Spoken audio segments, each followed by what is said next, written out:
بسم اللہ الرحمن الرحیم۔ قرآن مجید کے 13ویں پارے کے 3 حصے ہیں۔ پہلا سورہ یوسف کا بقیہ حصہ، دوسرا سورہ رعد مکمل اور تیسرا سورہ ابراہیم مکمل۔ سورہ یوسف کا بقیہ حصہ، اس کی تفصیل پچھلے پارے میں مذکور ہو چکی ہے۔ سورہ رعد میں 5 باتیں بیان کی گئی ہیں۔ پہلی قرآن کی حقانیت، دوسری توحید، تیسری قیامت، چوتھی رسالت اور 5ویں متقین کی 8 صفات۔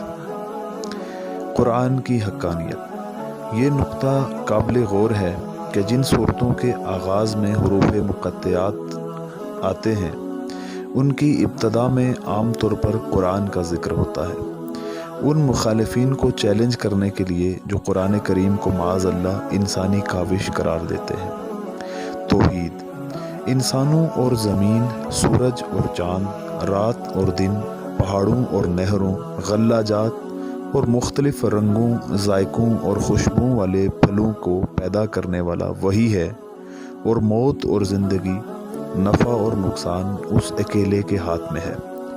اللہ نے انسانوں کی حفاظت کے لیے فرشتے مقرر کر رکھے ہیں۔ قیامت، مشرکوں کو اس پر تعجب ہوتا ہے کہ مردہ ہڈیوں میں زندگی کیسے ڈالی جائے گی، جبکہ در حقیقت باعث تعجب بعث بعد الموت نہیں ہے، بلکہ ان لوگوں کا تعجب سے یہ کہنا باعث تعجب ہے۔ رسالت، ہر قوم کے لیے کوئی نہ کوئی رہنما اور پیغمبر بھیجا جاتا ہے۔ متقین کی 8 صفات اور اشقیاء کی 3 علامات۔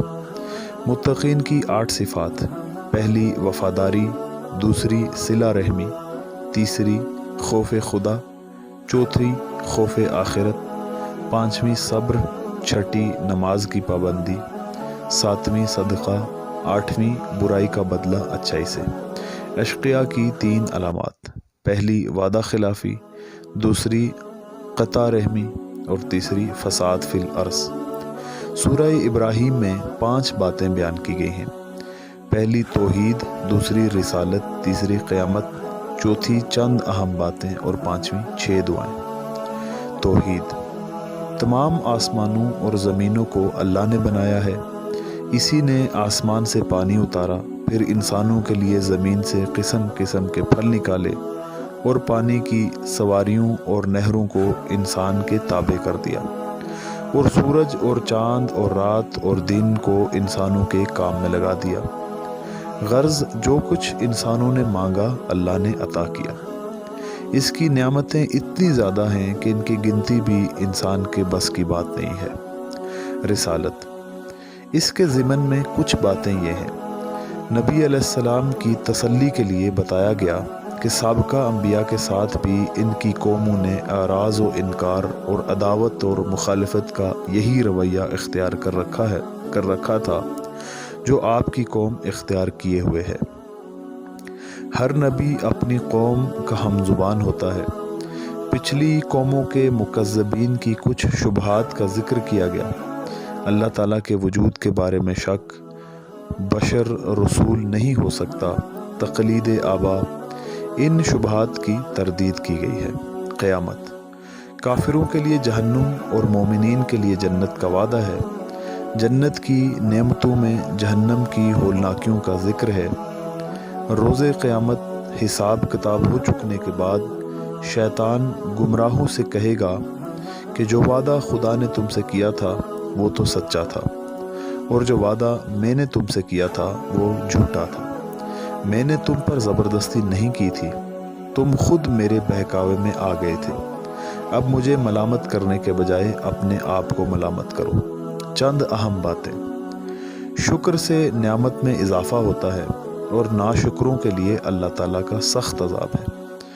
کافروں کے اعمال کی مثال راکھ کی سی ہے کہ تیز ہوا آئے اور سب اڑا کے لے جائے۔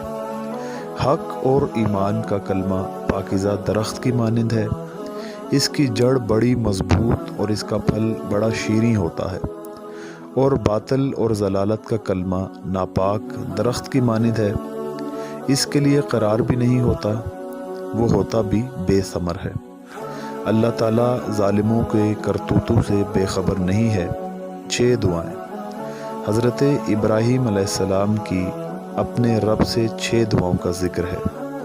امن، بت پرستی سے حفاظت، اقامت صلاۃ، دلوں کا میلان، رزق اور مغفرت کی درخواست۔